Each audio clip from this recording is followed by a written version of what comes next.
Hello students, how are you? I hope all of you safe at home.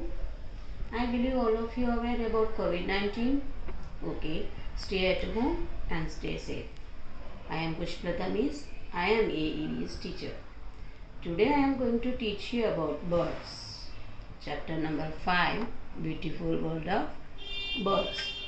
In this chapter, we are focusing on structure of the bird's body.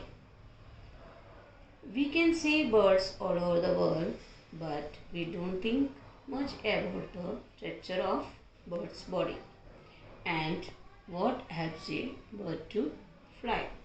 Normally, we all of them know all birds have wings and two legs. Birds are the only animals that have feathers except other creatures. Okay. Let us talk about the main parts of bird's body. A bird's body consists of head, trunk, wings, legs and a tail. Okay. In this picture, you can see parts of the bird's body. What are the parts you can see in this picture?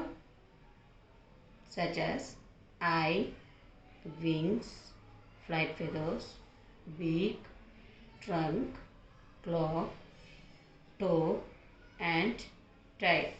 Okay, let us move forward. What helps a bird to fly? First of all, wings. A bird flies with the help of its wings. The wings have feathers attached to them. Okay. Next, what is the shape of the bird's body?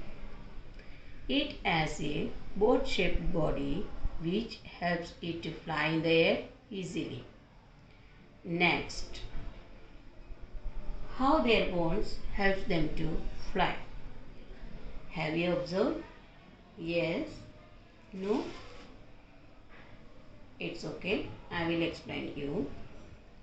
Its bones are hollow, means empty inside and filled with air, means they have weightless bones, so these bones helps them to fly in the air easily because weightless things can fly easily. Okay children, next, what helps the wings move up and down? A bird has strong muscles that move the wings up and down. These are called flight muscles. Like our strong muscles helps us to walk and also do other activities. Okay. Lastly, its tail helps it to change its direction during flight, means when they are flying. For example, in a car or bus, a steering wheel can change the direction. Okay, I hope you have understood this topic. Okay students, that's all about body structure of the bird. Today I will give you homework, that is, write 3 times parts of bird's body in your notebook. Okay, we will discuss next topic in next video. Bye. Thank you.